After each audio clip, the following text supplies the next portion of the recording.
BFM Business et Tech & Co présentent De quoi je me mêle, François Sorel. Salut à toutes et à tous, bon week-end bien sûr, profitez-en bien, reposez-vous bien, peut-être en écoutant De quoi je me mêle. Merci en tout cas d'être là, en écoutant et en regardant De quoi je me mêle, puisque vous le savez, De quoi je me mêle, c'est un podcast audio, disponible sur toutes les plateformes, et c'est aussi la version vidéo qui vous attend sur la chaîne Tech & Co, sur la chaîne YouTube de Tech & Co et sur l'univers Tech & Co, bfmtv.com/Tech & Co. Voilà, vous savez tout, ça c'était pour la pub et le marketing au menu de ce De quoi je me mêle aujourd'hui. Tout à l'heure, on s'intéressera à une marque chinoise qui essaie de s'installer sur le marché de la télévision en France. Il s'agit de Hisense. Et ce qui est intéressant avec Hisense, c'est qu'il pousse une technologie que d'autres constructeurs poussent moins, c'est tout ce qui est projection, et notamment projection, vidéoprojection à courte focale. Vous vous dites, de quoi s'agit-il? Comment ça marche? Est-ce que ça vaut le coup? Est-ce que ça peut se substituer à une télé, surtout à l'approche de la Coupe du Monde? Eh bien, c'est la question que je poserai au patron de Hisense France, qui sera mon invité tout à l'heure. Hashtag DQJMM comme chaque fois sur Twitter si vous voulez réagir. Merci d'être là et bienvenue, c'est parti pour De quoi je me mêle.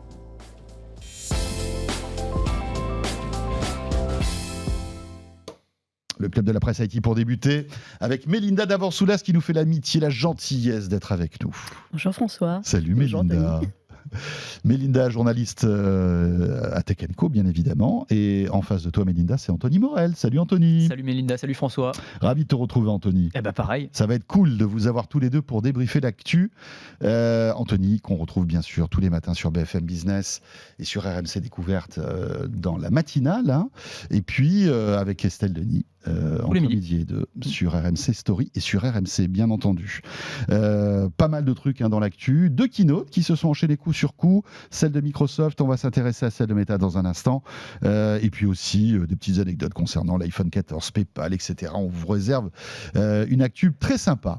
On commence donc par la première keynote dans l'ordre chronologique, c'était en début de semaine.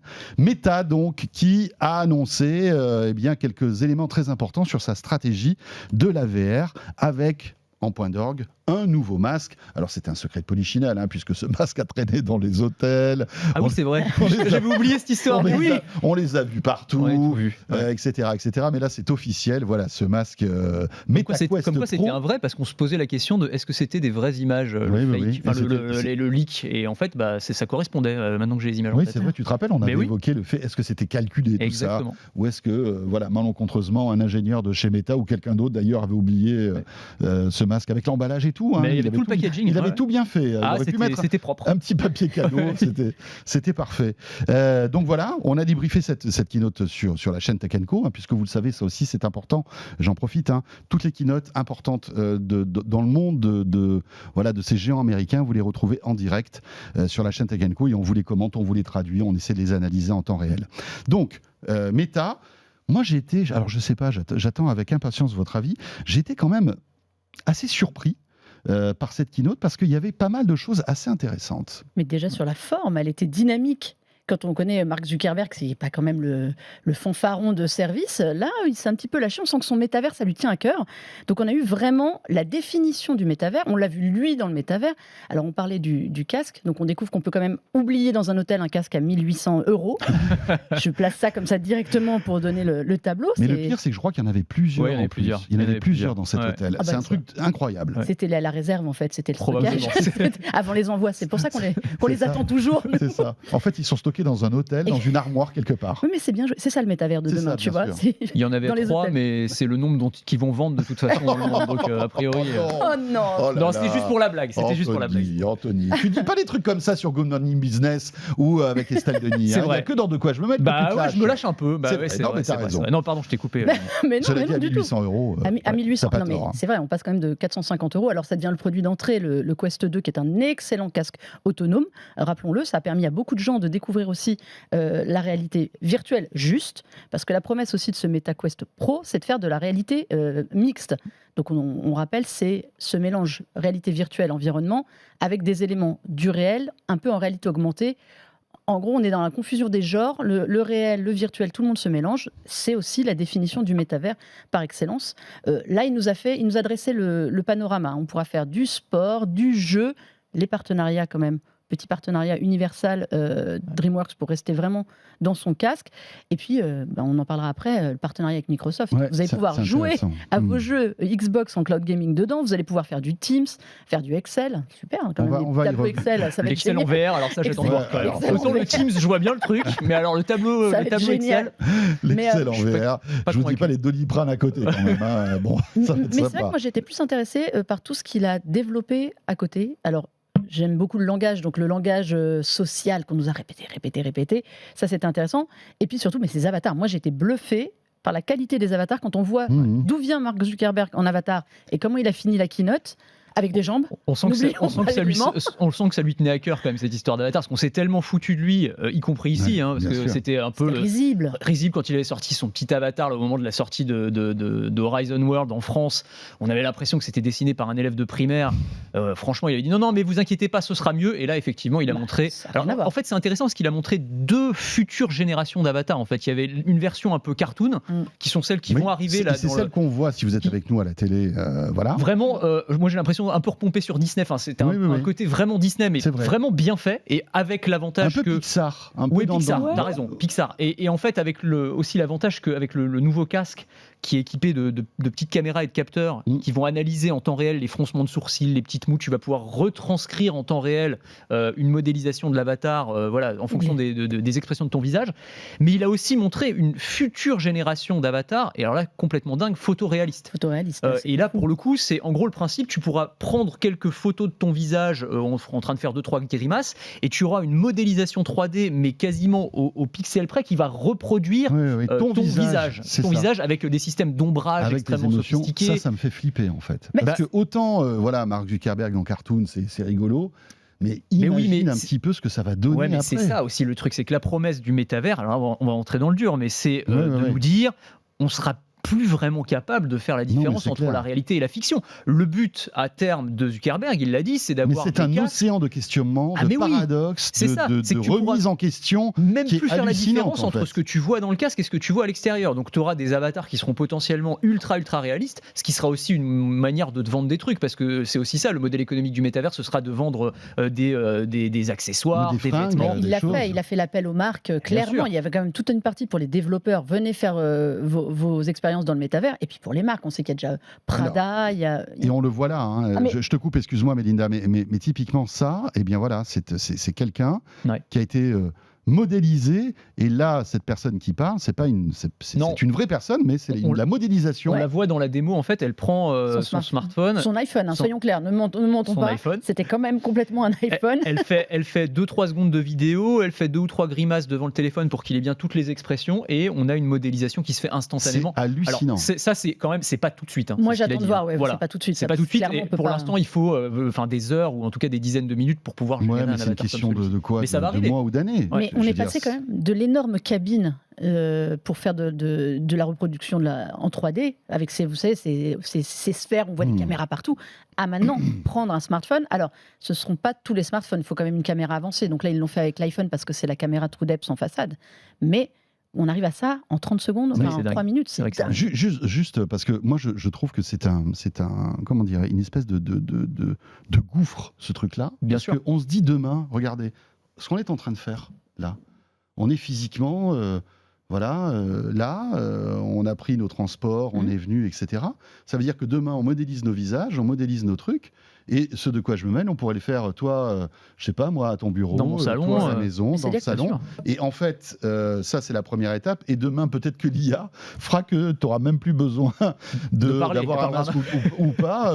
Enfin, je sais pas, mais c'est un truc de dingue. Sur la visio, c'est une révolution, même dans l'audiovisuel. Ah oui. Ce truc-là. Dans tous les domaines, je pense. Mais sur les exemples qu'il donnait, effectivement, le partenariat avec Teams, d'ailleurs, est assez parlant, parce qu'il y a eu beaucoup d'exemples qui ont été donnés sur le télétravail. Et je pense que là, il y a une petite révolution potentielle. Autant, c'est vrai que le métavers, on peut critiquer le côté peut-être un peu gadget de la chose et tout, et bon, pourquoi pas. Mais sur le télétravail, tu vois, si on part du principe que le télétravail, c'est un truc qui va être amené à rester, sur le long terme, on n'a pas forcément envie d'être en visio sur Zoom avec des petites vignettes sur son ordinateur portable toute la journée, c'est pas forcément génial. Là, pour le coup, avoir un casque, s'il n'est pas trop encombrant, s'il n'est pas trop lourd, et te retrouver avec ton environnement de bureau, tu peux projeter 2, 3, 4 écrans autour de toi, et tu as tous tes collègues à 360 degrés, quasiment comme si tu pouvais les toucher, là, tu as une vraie plus-value quand même. Là, c'est intéressant. C'est ça qui est intéressant, c'est que le télétravail a mis les gens à distance. Même si on communique en vidéo, il manque le lien social. Et en fait, de donner un avatar extrêmement réaliste, comme tu dis, ça se trouve, on fera l'émission, les gens seront incapables de savoir si c'est nous ou notre double à un moment. Mais ça redonne cette dimension un peu connectée socialement et physiquement qu'on perd avec le télétravail, qu'on perd avec toutes les visios. Et c'est là-dessus. Oui. Mais moi, j'ai une question, c'est qu'on a eu ces robots qui devenaient très humanisés. Et on sait, à ce moment-là, il y a un côté un peu flippant de se dire, un robot qui est trop humain. Ouais, la vallée de l'étrange. La fameuse.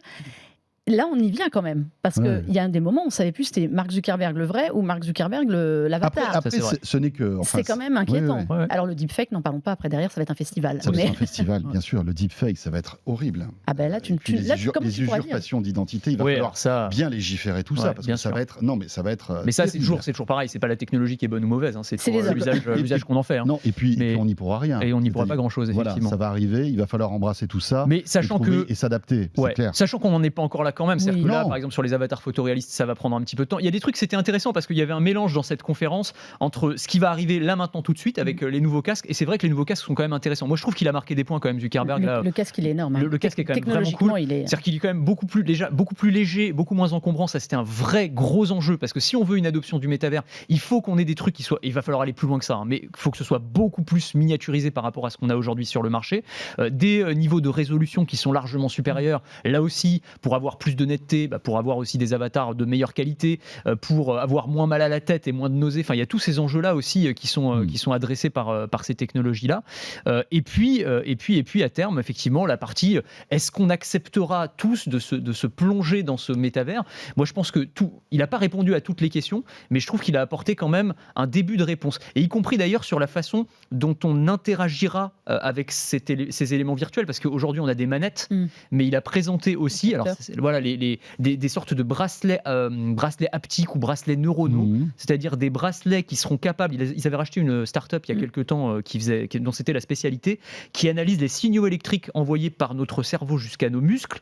Donc ça va capter ces mouvements-là et ça va les retranscrire, les réinterpréter. Et donc à partir de tout petits mouvements presque imperceptibles des doigts, tu pourrais manier des objets dans le monde virtuel. On peut imaginer que tu aies un clavier virtuel qui s'affiche à n'importe devant toi. Et c'est le bracelet qui capterait en fait les mouvements de tes doigts. Exactement. Donc là, le potentiel est dingue, vraiment. Ça va être fou, mais là encore, ça va prendre quelques années probablement. Il travaille depuis quelques temps là-dessus, et c'est vrai que le contrôle gestuel. En fait, on en vient à, comme tu dis, le casque devient ergonomique, donc ils ont réparti le poids pour qu'il soit plus agréable à porter plus longtemps, et à essayer d'effacer progressivement l'idée que tu as un casque sur la tête. Lui, on va le faire disparaître, donc on va te mélanger la réalité et le virtuel pour que tu saches aussi plus un moment dans quoi tu es. Cette fois, le casque, les capteurs devant les caméras sont en couleur. Jusqu'à présent, ça existe déjà des casques où tu peux rebasculer un peu dans la réalité pour éviter de te prendre la table, la chaise. C'est le cas du Quest 2. Le Quest 2 fait en fait, déjà dès ça que en noir tu et sors blanc. de ta zone que tu as définie, tu vois en noir et blanc la réalité, en quelque sorte. Mais la définition n'est pas bonne. Là, a priori, c'est en couleur. Donc, pour que tu puisses aussi travailler, c'est ce qu'ils nous ont montré. Alors là, c'était vraiment le côté productivité. Donc, il essaye d'effacer les barrières potentielles qui puissent y aller. Ce bracelet-là, qui est vraiment une aide au contrôle gestuel, c'est ça. On va oublier les contrôleurs. Et puis après, on va oublier qu'on a le casque parce qu'on verra à travers, on ne saura plus. Mais en tout cas, si on prend un peu de recul, on se rend compte que là, il marque des points, Zuckerberg. Ah oui, moi je pense qu'il a marqué des points. Moi, sincèrement, on allait un peu à reculons sur cette keynote.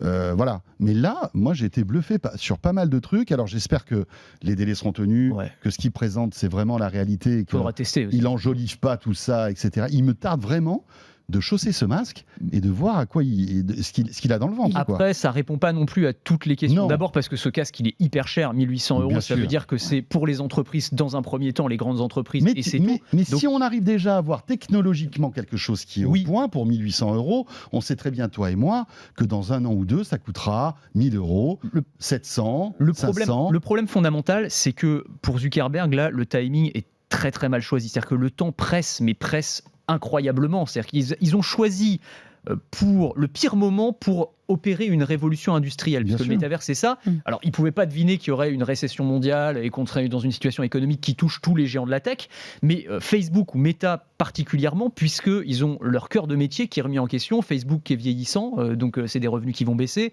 Instagram qui est de plus en plus concurrencé par TikTok, donc ils ont des problèmes. C'est-à-dire, s'ils brassaient des milliards et des milliards et qu'il y avait zéro problème, ils pourraient débourser des dizaines de milliards Oui, dans il y a cette une révolution pression industrielle. financière Là, il y a une vraie énorme. pression, et donc du coup, il faut aller à marche forcée, alors que sur ces technos-là, il faut quand même prendre du temps. Mine de rien, il y a une Et nécessité. Tu peux pas miniaturiser tout en l'espace d'un an ou deux, c'est pas possible. Il avait besoin en plus de définir son métavers. On l'a moqué, comme on a dit. Enfin, on n'a pas été les plus tendres à dire, expliquer. Il a mis un mot dans le langage technologique actuel. On a du métavers à toutes les sauces. Personne ne savait exactement ce qu'il voulait dire, mais tout le monde l'emploie. Là, il a donné une vision. Alors, je pense en effet qu'elle est à quand même long terme, avec un moyen d'entrée qui est un casque très cher, mais il vise clairement les professionnels parce qu'il a de la concurrence. Il y a un autre casque autonome chez HTC, qui est le Cosmo, si je ne me trompe pas. Cosmo, qui est Le un, Vive ? Non, enfin, c'est le... c'est un Cosmo qui est vraiment oui, d'accord. qui est que pour les professionnels. Pour Ah le oui, coup. oui, oui, ok. Et donc, ce marché-là est porteur pour différentes raisons. Microsoft essaye aussi avec son HoloLens. Là, il y va avec un produit, comme tu dis, qui n'est pas à la portée de tout le C'est monde. vrai que ça donne une claque Mais à qui va- l'HoloLens quand même, tout mais- ce qu'on voit là. Il faudra tester, parce que le HoloLens, c'est pas mal. Le HoloLens, c'est très Oui, bien, mais c'est ça champ de évolue moins vision. vite. On C'est- voit que ouais. Microsoft met moins au centre de ses recherches HoloLens. Ils le font, mais... Oh, Ouais, mais- il travaille quand même Ouais, dessus. mais- non, c'est- mais... Mais il ne communique pas. En Ouais, revanche, mais le Ouais, il dernier communique HoloLens, beaucoup moins. il a 2 ou 3 ans quand même. Il n'y a, Oui, pas eu d'itération technologique. Quand on voit que tout ça évolue à une vitesse folle, HoloLens, ça fait 2 ans qu'il n'y a pas de nouvelles. oui, mais quoi. parce qu'il est en entreprise. En entreprise, les gens qui s'en servent, ça leur Ouais, suffit. ouais. Là, il y va vraiment pour ça, là, avec son. Non, mais là, son- ça va être aussi son à Quest 1800 Pro. €, ça va être pour les entreprises C'est aussi. que pour les hein. entreprises, Ah, voilà, pour clairement. l'instant, Clairement, ouais. c'est que C'est pour clair. les Mais là, le Ah, truc, ouais. c'est qu'il a répondu sur la partie Ou alors les hardware. geeks qui ont vraiment Ouais. envie de se faire Ah, ben, plaisir alors, et qui early vont adopters, cramer quoi. 1800 Les €. early adopters, ouais. Mais il n'a pas encore complètement répondu. Tu disais sur le métavers, c'est vrai qu'il en a dit un petit peu plus, mais je pense que la définition, elle n'est pas encore hyper claire. Et d'ailleurs, c'est ce qui lui est reproché. C'est marrant parce que je pense que Zuckerberg, quand on se retournera un petit peu sur ce qu'on dit aujourd'hui dans 5 ans ou dans 10 ans, soit il sera devenu le génie qui avait tout compris avant tout le monde et envers et contre tout, soit ce sera le mec qui a planté la boîte à 1000 milliards de dollars Ouais, qu'il ouais. avait monté. Mais tu as tout à fait raison. Et en fait, ouais. le truc, c'est que quand tu regardes, y compris, parce que personne, enfin, y compris en interne, hein, il y avait eu des notes internes qui sont sorties, qui ont montré. Merci d'aller dans Horizon World. Mais non, mais c'est ça exactement, tellement de drôle. dire que tous les salariés devraient être amoureux, enfin ça devrait être leur objectif de tomber amoureux d'Horizon World, et y compris à encourager en interne les gens à l'utiliser parce que même les équipes qui bossent dessus ne l'utilisent pas suffisamment. Et puis ensuite il y a ses concurrents. Alors c'est de bonne guerre, mais Tim Cook par exemple qui parle pas très souvent des produits concurrents, mais qui a dit sur le métaverse quand même, il y a un vrai problème de définition. Monsieur et Madame tout le monde ne sait absolument pas ce qu'est le métaverse. Or pour l'instant, si on veut que ça se développe, il faut qu'on puisse mettre des mots dessus. Même chose chez Evan Spiegel, le patron de Snap, qui dit exactement la même chose. Même chose chez Eric Schmidt, l'ancien patron de Google, qui sont quand même des gens qui pèsent un peu dans le Ouais, monde bien tech. sûr, bien sûr. Donc, Ils sont très réalité augmentée plus que réalité Alors, c'est vrai. virtuelle en plus. je pense que Ces du coup, il y a une trois-là guerre de sont- normes aussi. ouais. Enfin, Ce sont de- des gens, Evan Spiegel avec Snap, forcément, ils sont très réalité augmentée, c'est leur fonds de commerce. Tim Cook a jamais caché qu'il croyait beaucoup plus en la réalité augmentée que dans la réalité virtuelle, d'où le mystère autour de ce fameux casque qui doit arriver chez Apple. Mais en effet, il y a la réalité virtuelle, il y a un côté qui fait peur, on est enfermé quand même dans quelque chose. Là, Zuckerberg l'ouvre à la réalité augmentée, mais à des visées professionnelles. Il ne nous a pas parlé de faire des filtres comme Snapchat. Hein. Non, Il c'est a, vrai. il a parlé, il met les Reels dedans. On est sauvé, on sait que les Reels vont continuer. Mais tu as raison, je pense que c'est hyper important le côté réalité mixte. Moi, je crois qu'il y a vraiment ce côté ne plus être enfermé dans mais son casque complètement. et pouvoir basculer en une seconde en fait, Oui, du virtuel d'un au réel, du univers à un réel au autre. virtuel. Et voilà. Voilà, donner le choix et ouvrir à plus de monde. Et puis on aura Iron Man en VR, donc ça Tout va bien, on est sauvés. Carrément. On est sauvés. Tiens, on parlait justement de cet accord, de ce partenariat entre Meta et Microsoft avec l'arrivée de Teams, etc. Justement, Microsoft qui a fait aussi quelques heures après sa keynote de présentation pour annoncer, alors là pas de métavers, mais en fait toute une nouvelle gamme de produits hardware, les nouvelles surfaces. Les surfaces, ça fait 10 ans que ça existe, hein, mine de rien. C'est quand même ce qui a révolutionné un peu l'idée de 2 en 1, donc de cette tablette qui peut devenir vrai. PC. Au moins, il faut leur reconnaître ça. Là-dessus, la Surface, c'est l'appareil emblématique de Microsoft, hors Windows 11 et logiciels. Ils ont le Surface Laptop qui est sympa aussi. Là, il n'y a pas eu de... C'était pas la révolution sur les produits, c'était de la mise à jour. Alors, la tablette, elle est enfin 5G, ça c'est cool. C'est plus puissant, plus endurant. Voilà. Il y a le Surface Studio 2 Plus, que moi je trouve toujours un appareil extrêmement sympa, mais qui vaut. Là, on parle de produits chers chez Apple, on est à encore, c'est pour les pros. Hein, 5500. C'est un grand écran qui est sur une espèce de charnière. C'est génial. Et en fait, on peut soit l'avoir comme un PC devant vous, et vous pouvez le baisser et en fait, le rapprocher du bureau, et ça devient une immense tablette graphique, avec laquelle vous interagissez avec un stylet. Donc ça, c'est pas mal. C'est super canon comme produit, mais 5500 €. Quoi. Ouais. Bon, après, c'est une bête de guerre, mais quand même. Mais moi, j'ai été plus intéressée aussi, comme Anthony, par ce qui a été annoncé à côté, et notamment Dali dans Designer. Là, c'est une nouvelle application. Anthony, ouais, mais c'est exactement ce que disait Mélinda. Moi, la partie hardware, bon, c'est ça. C'est pas la révolution. C'est intéressant, mais voilà, c'est juste jour. un update des produits existants. Bon, très bien.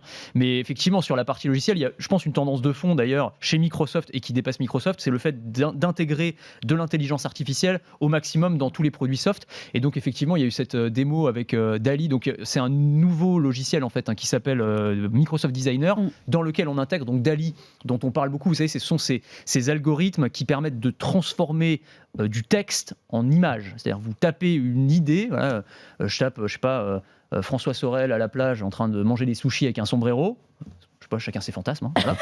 On va tester ça direct. Si j'ai un sombrero, je n'attraperai pas de coup de soleil. Ça, c'est vrai. Voilà. Ce qui est déjà un avantage. Je te remercie. Ce qui est déjà un avantage.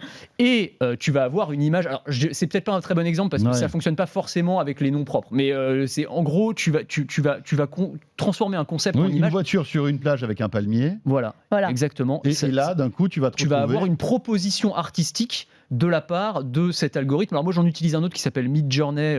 J'ai expérimenté avec ça depuis des semaines. C'est absolument génial. Il y a il y a de plus en plus de gens qui l'utilisent. Sur smartphone, il y en a plein. Sur smartphone, il y en a plein. Tu écris comment ? Tu écris comme une phrase, en fait ? Comme quand tu fais une recherche sur Google, plus ou moins, avec des mots-clés. Tu écris un paragraphe. Il y a des mecs qui écrivent des paragraphes même très longs, très détaillés et tout. Ou alors, tu peux écrire 2-3 mots et puis tu vas avoir une proposition. Et là, donc, ils ont intégré ça dans un logiciel qui est en fait une sorte de PowerPoint amélioré. C'est un truc comme ça. Donc, en fait, ce qui est génial, c'est que pour les créatifs, pour les designers, pour ceux qui veulent faire une présentation un peu originale, tu vas avoir une aide de la machine qui va être dingue. Avec des suggestions en fonction de ce que tu ajoutes. Parce qu'en plus, comme c'est un effet boost à l'IA, elle comprend ce que tu aimes comme type de photo, ce que tu aimes comme type de montage, et donc elle te fait des propositions. Ah non, mais c'est un truc pour te faire croire que tu es créatif à mort, alors qu'en fait, tu écris 3 mots.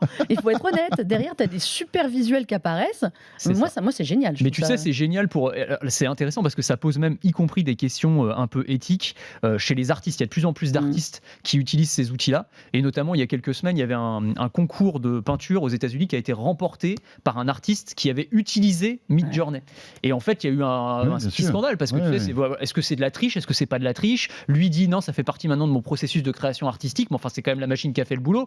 Tu vois, moi, j'ai un très bon copain qui est dessinateur de BD. Il commence à utiliser ça pour trouver de l'inspiration. Et ça leur pose des questions, y compris morales. C'est genre, jusqu'à quel point je peux utiliser la machine avant qu'on puisse dire que c'est la machine qui fait le boulot. C'est ça. Mais on sait qu'il y a des agences, c'est Reuters, je crois, qui a interdit maintenant les photos qui avaient été créées à partir d'IA, de choses comme ça.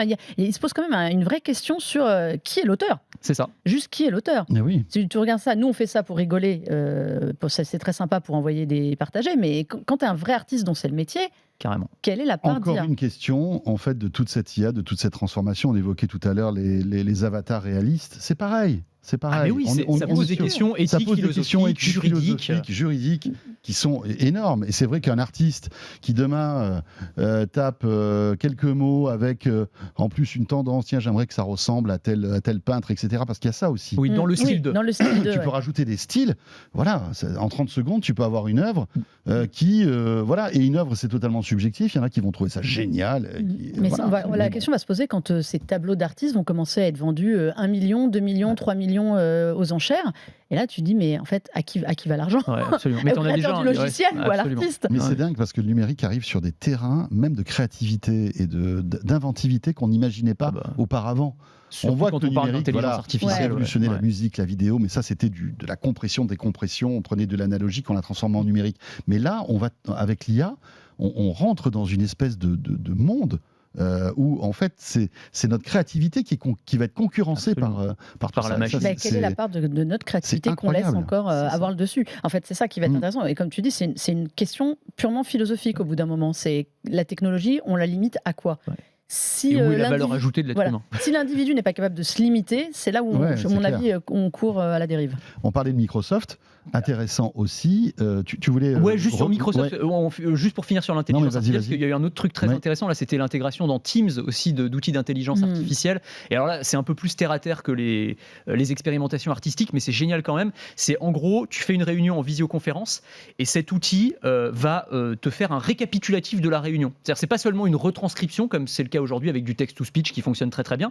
C'est genre, tu as fait 40 minutes de réunion, Ouais. et ben tu vas avoir vas avoir les un points résumé clés. avec les points clés. Non. Tu vas avoir même les highlights, donc ils peuvent te faire un montage vidéo personnalisé des 5 meilleures minutes de la réunion, avec des chapitrages quand on a prononcé ton nom, quand on a parlé de toi ou avec toi, donc tu peux cliquer pour savoir exactement à quel moment on t'a fait intervenir, etc. Et donc tu vas avoir ce truc qui va se mettre en place de manière totalement automatique. Donc si tu as un peu décroché pendant la réunion, si tu as dû partir avant la fin, ou même si tu veux avoir juste un petit résumé, Ce que c'est quand j'allais même dire, génial. on peut complètement s'endormir en réunion maintenant. C'est ça. Non, mais- T'envoies ton avatar. J'envoie mon avatar je mets mon Quest Ouais. Pro sur la tête Et tu vas c'est faire bon. des crêpes. Exactement. Voilà. Non, mais. C'est flippant. Enfin, ouais. c'est flippant. Non, c'est pas ça que je veux dire, mais Mais c'est non, mais c'est assez c'est dingue. C'est génial, vertigineux. non, d'arriver mais c'est un à- peu- moi, je trouve que c'est un peu flippant parce que, comment l'IA va choisir les moments pertinents d'une réunion Teams Ah, Ça, Parce que c'est toute la question. Excusez-moi, mais la question, nous, quand on fait des reportages, des vidéos, c'est un métier, c'est journaliste. Tu prends tel passage parce que c'est cohérent, tu vas le coller avec tel commentaire, il va avoir une intro, un sujet, une Ah, mais je suis conclusion. Voilà, mais là, est-ce qu'on peut se fier et confier en fait à l'IA le résumé d'une réunion? Enfin, je veux dire, Et tu sais, c'est fou, quoi. C'est vertigineux. ouais. ça va être, On est d'accord. ça va être l'introduction, c'est-à-dire comment tu vas présenter ta réunion. À mon avis, ça va se baser là-dessus. Si c'est réunion, projet, machin chouette, dès qu'elle va entendre projet, elle va se dire oulala, faut que Mais je. si tu as mette- dit un truc important et que c'est pas dans le résumé, Eh ben qu'est-ce qui tant se passe pis, il fallait écouter. C'est comme Ah à oui, l'école. voilà, tu vois, Ça, c'est embêtant. c'est embêtant. Mais Normalement, mais ça c'est- arrivera, Ça forcément. arrivera sûrement, mais enfin, moi je pense que pour le coup, ça fait partie des choses qui sont automatisables. Je pense que c'est pas si compliqué. Je pense qu'il y a des trucs. Ouais. Pour le coup, ce dont on parlait dans l'art, pour moi, c'est beaucoup plus compliqué. Ouais. Là, tu vois, prendre une réunion, une petite vidéo et couper les moments clés. Oui, ça me peut-être. paraît pas Oui, oui, oui, si oui, oui. impossible Oui. que ça. Enfin, la machine, tu l'entraînes, tu lui fais faire ça des centaines de milliers de fois. Oui, c'est il y a ça. un moment, il n'y a pas de raison qu'elle le fasse moins bien que toi, en fait. L'IA de Microsoft là-dessus, je pense qu'avec la puissance qu'ils ont, elle est capable de Mais détecter. il nous tarde de tester ça. Ah, hein. mais Mais, clairement. mais c'est génial parce que Teams, on ne mesure pas à quel point ils mettent le paquet en innovation dessus. Il y a ça, il y a déjà le sous-titrage quand même live dans toutes les langues, si vous voulez, quasiment, je crois. Tu peux avoir Ouais. comme sous-titrage en direct. C'est une techno qu'ils ont repris de Skype, ça. Ouais, parce que mais ça, c'était sur c'est Skype il y a génial. des années. C'est et- génial quand ouais. tu te fais des conférences en anglais et qu'au bout d'un moment tu, Oui, tu oui, oui. décroches ou tu décroches pas parce que la Bien personne sûr. parle un anglais Oui. et tu n'arrives pas à comprendre. Tu as tout le sous-titrage en direct, tu peux avoir le résumé. Alors maintenant tu as le montage. Enfin, cela dit, il y avait le sous-titrage en direct de la conf méta. Parfois, c'était n'importe quoi. hein, Ah ce qu'il y avait ben sur- c'est une IA qui parfois comprend pas tout, hein, ça non, c'est non, clair. non, mais tu vois, ça marche pas tout le temps. Non, c'est pas hyper. On est alors d'accord. oui, ça te permet d'avoir le sens des trucs, mais il écrivait parfois des trucs. Je me disais, Mais c'est alors ça Qu'est-ce c'est qu'il une veut IA. dire? Mais qu'est-ce Non, qu'il mais veut c'est dire? une qu'est-ce que c'est Attends, tu sais qu'en un an ou deux, on ne mesure pas déjà à quelle Oui. vitesse elle va désormais. Moi, j'ai le souvenir de conf où Microsoft avait lancé en sous-titrage pour le monde entier.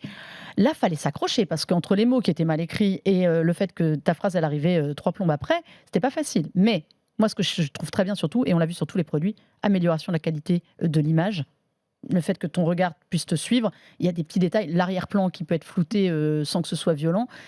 Sur Teams, il y a un truc ils font quand même des progrès Ouais, ouais, mais grâce à l'IA, grâce à hallucinants. la puissance processeur, etc. Merci le Covid. Hein. Mais Parce oui, que- non, mais c'est vrai, mais mine de rien, évidemment. parce que c'est Mais- c'est ce qui a boosté en fait tous les logiciels de Teams, tu peux visio. faire une réunion comme si tu étais dans un auditorium avec tes 57 personnes qui sont à l'écran, dans un environnement un peu fun ou un café. Enfin, c'est Ouais, bête, ouais, mais c'est pas ça mal. rend. On en revient à la convivialité qui Ben. manque aux vraies réunions physiques par rapport aux réunions en visio. Juste un dernier mot concernant cette keynote. C'est vrai que Microsoft aussi a cette volonté d'ouverture. On en parle souvent avec Melinda, mais aussi avec vous. Microsoft, en fait, ne veut avoir que des amis, que ce soit chez Meta, qui va accueillir Teams, Microsoft qui va accueillir certains services d'Apple. Ça, c'est quand même cool qu'on ait iCloud Photo qui arrive directement sous Windows. On voit que Apple TV va arriver, Apple Music, etc. Et on se rend compte, et tu vas écrire un papier, enfin, qui doit être disponible au moment où on enregistre là, Ouais, en fait, sur l'ouverture en fait de Microsoft. Hein. j'ai discuté avec Chris Capossela, qui est le responsable marketing et expérience grand public en fait chez Microsoft Corporate. Et en fait, il m'expliquait qu'il y a une vraie volonté d'avoir remis. Il dit c'est quelque chose qui est très bien fait par d'autres, mais qui n'était pas chez nous. Remettre l'utilisateur au milieu et on regarde ce dont il a besoin. il a besoin d'autres services ailleurs, et on sait qu'il a besoin de nos services sur d'autres supports, parce que il a un iPhone et on n'a plus de téléphone, s'ils en ont, mais qui ne servent à rien chez Microsoft. Donc il regarde ça. Et en regardant ça, finalement, ils se mettent. Ils font copain avec tout le monde. Donc on a vu qu'il y avait Word quand même qui arrivait sur les Kindle d'Amazon. Si vous voulez la suite Office, enfin Microsoft 365, vous l'avez absolument partout, sous Android, sur les iPads. Eux, ils accueillent à bras ouverts aussi l'App Store d'Amazon pour avoir les applications Android. Il y a une ouverture. Il y a une vraie... C'est marrant quand tu vois l'histoire de Microsoft surtout. Mais c'est ça, c'est la neutralité. Lointaine, quoi. Mais tu t'es dit, ils ont tellement voulu vivre en vase clos pendant des années. Enfin, l'ère Bill Gates, c'était l'innovation avant tout pour eux. Et d'aller voir comment ils pouvaient évangéliser. Et là, ils font pas ça parce qu'ils nous trouvent sympas. Hein. Ils font ça pour le business. Évidemment. Parce qu'aujourd'hui, Teams, Office 365, plus c'est sur des univers différents, plus ça va rapporter de l'argent. Et finalement, Windows 11, c'est qu'un produit de vitrine finalement qui accueille après des services à forte valeur ajoutée qu'on paye, la suite Office. Teams, etc., Azure, etc. Donc c'est très malin de la part de Microsoft. Et on le doit à Satya Nadella, qui a complètement ouvert les chakras de Microsoft. C'est vraiment impressionnant. Là-dessus, il a vraiment révolutionné la philosophie de Microsoft. C'est un truc de fou. Mais c'est la neutralité. Microsoft, c'est la neutralité. C'est Johanna Stern du Washington Post qui disait c'est la Suisse. Vraiment, c'est la meilleure définition. C'est la Suisse. Bon, ils payent des impôts, Microsoft. Oui. Enfin, peut-être pas partout, mais en France, ils payent des impôts. Je sais pas. Je crois qu'ils sont assez là-dessus. Je pense qu'ils sont assez carrés. Ils ont ce côté un peu plus rigide quand même. Alors on parlait de l'arrivée de iCloud Photo sur Microsoft.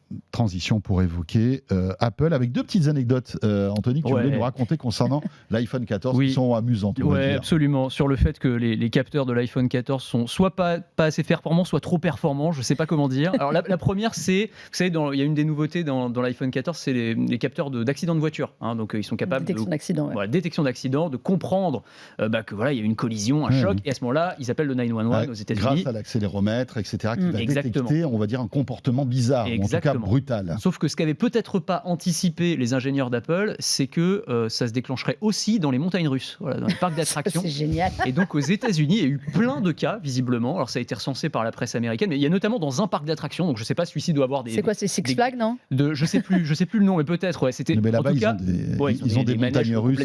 Si tu veux. Même en regardant, moi, je suis tétanisé. Donc, mais c'est ça. Moi aussi, je peux pas. Moi, c'est les montagnes russes. En gros, tu vas passer de 60 km/h à 0 en l'espace d'un instant et vice-versa. Donc forcément, le téléphone, il croit qu'il y a eu un accident. Il appelle le 911. Non, monsieur, désolé, je suis au parc d'attractions. Tout va bien, merci. Tout va bien, merci. Donc c'est un peu problématique. Et c'est intéressant parce que Apple a dû se défendre publiquement, ce qu'ils font assez rarement. Donc là, ils ont même pris position. Ils ont expliqué que leur technologie de détection de collision a été validée à l'aide de plus d'1 million d'heures de données sur les collisions de conduite dans le monde réel et de laboratoire. La fonctionnalité est extrêmement précise dans la détection des accidents graves. Très bien, peut-être un peu trop précise du coup, parce que ça n'explique pas. En tout cas, ils répondent pas. Enfin, ils répondent absolument pas. C'est un communiqué, si tu veux.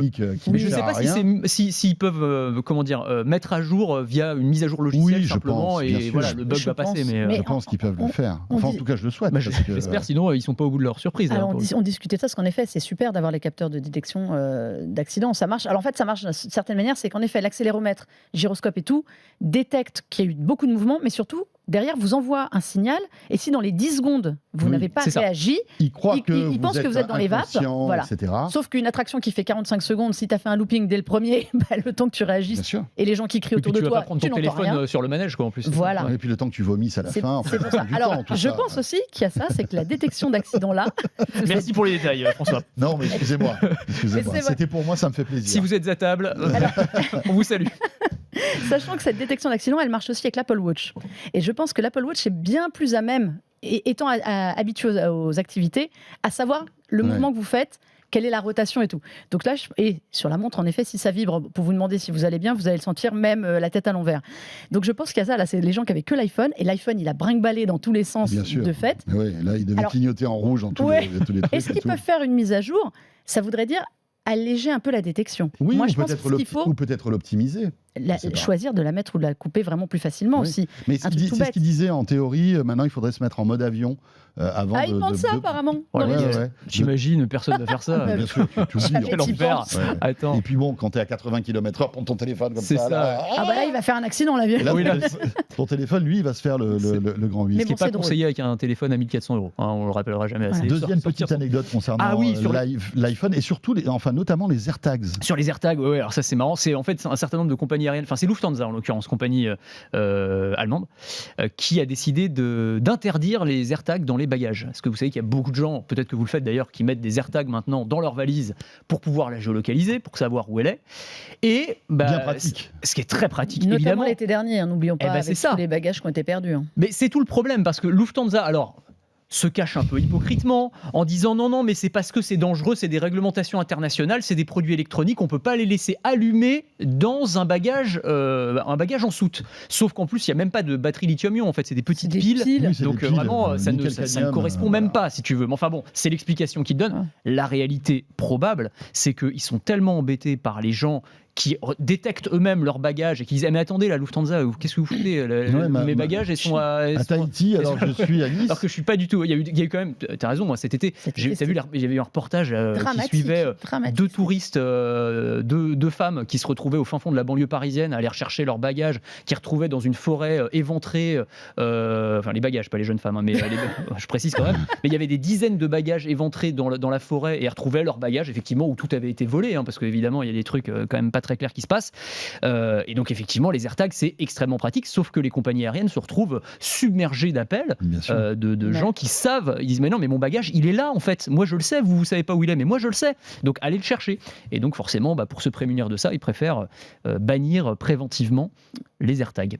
C'est Ouais. fou, hein, comme l'AirTag a révolutionné aussi la géolocalisation, le tracking. Hein, on Mais le oui. voit avec des choses positives, les bagages, des choses un petit peu plus discutables comme les gars qui mettent les AirTags sous les voitures pour suivre, Ah oui, pour suivre les véhicules. Enfin, il y a plein de trucs retrouver incroyables. son vélo, enfin il y a Et Et plein on de sent trucs, hein, tu que vois. Apple se retrouve avec les AirTags dans des situations parfois un peu inconfortables avec ce produit. mais- Ce qui est un peu révolutionnaire, mais qui a un usage qui peut être, on va dire, détourné et très ennuyeux, en fait. On pour en Apple. revient à notre discussion de tout à l'heure. C'est ça, hein. c'est pas la technologie qui est dangereuse, c'est l'humain, hein, c'est l'usage qui en est fait. que t'en fais. Parce que dans Ouais. l'absolu, moi je pense aussi qu'il y a l'inverse. C'est-à-dire, je pense que cette petite pastille, parce que comme tu dis, c'est un truc ridicule. Enfin, je pense que si j'ai envie de prendre Lufthansa et d'en mettre dans ma valise, je les mets au défi d'essayer de savoir s'il y en a une dedans. Non, c'est bien sûr clair. que non. Mais au contraire, je pense que ça va faire aussi avancer les choses, réagir. Oui. Tu disais le AirTag, si moi, quelqu'un me met un AirTag dans mon sac, j'ai un iPhone, il va me dire, il y a quelque chose qui vous suit qui n'est pas à vous. Je le sais, c'est valable aussi sous Android. Donc ça, c'est pareil, ça fait un Ouais, il peu paraît que sous évoluer. Android, ça marche pas toujours. Hein. Il y a eu, Android, je crois qu'ils ont même développé une appli pour que ce soit plus facile à Je sais détecter. pas, mais bon. Ça bip. Enfin, honnêtement, faut qu'il soit super bien planqué parce que pour avoir testé, justement, Ouais, ça sonne au bout d'un moment. tu te demandes quand même ce qui se passe autour de toi. Donc, ça fait aussi évoluer les mentalités. Là, je suis désolée, moi, j'encourage tous les gens qui en ont à les laisser dans les valises. Ouais, ouais. C'est pas Non, mais t'as Lufthansa, raison. et Lufthansa se débrouille comme les autres compagnies pour retrouver les bagages. Moi, je l'ai fait une fois complètement involontairement. J'avais abandonné un AirTag dans une valise. J'étais en train d'attendre depuis 3 plombes ma valise valise. à l'arrivée. Et à un moment, j'ai réalisé que c'était dans ma valise. J'ai regardé, ouais, et j'ai vu ma petite valise arriver tranquillement dans l'aérogare, traverser l'aérogare avec 3 heures de retard. Quoi. Elle était sur le tapis roulant à 1 km/h. Oui, Ouais, c'est c'est ça. Moi, Je t'avais payé le Ouais. tarif bas de gamme aussi, c'est pour Oui, ça. c'est pour ça. C'est pour ça. Non, mais c'est bête, mais voilà, Ouais. ça sert. On mettra, tiens, on va se mettre un AirTag dans nos valises quand on va aller à Las Vegas Ouais, pour voir ce qui se pour voir passe. si elles nous suivent bien ou si elles sont Ah, moi, restées j'ai à eu Paris. des surprises à Las Vegas, avec les pieds de caméra surtout, qui arrivaient une fois sur deux. Là. Oui, les oui. bagages, tu sais, Alors, les bagages encombrants, là, On pied de caméra. pourrait vous faire de quoi je me mets spécial transport Las Vegas. Ah, mais Moi, je oui, vous le dis. avec le pied de caméra qui arrive 72 heures après quand t'as fini ton tournage, c'est génial. Ah, c'est pratique. Juste pour le retour. Ouais, mais il est arrivé. Mais il est Dis-toi qu'il arrivé, il est Parfait, arrivé. c'est parfait. Merci beaucoup à tous les deux. Encore un très bon moment. Merci Mélinda, qu'on peut lire, voir sur l'univers Tech & Co, bien évidemment. Et merci beaucoup Anthony. Merci. Toujours un plaisir de Merci. t'accueillir dans De quoi je me mail. Anthony qu'on retrouve donc le matin sur BFM Business et entre midi et 2 sur RMC. Vous restez avec nous. iSense, constructeur on va dire audio-vidéo, assez intéressant, pas très très connu finalement, mais qui essaie de se différencier avec des produits, et notamment dans la projection. On en parle dans un instant avec le porte-parole d'iSense France. À tout de suite. De quoi je me mêle sur BFM Business et Tech & Co.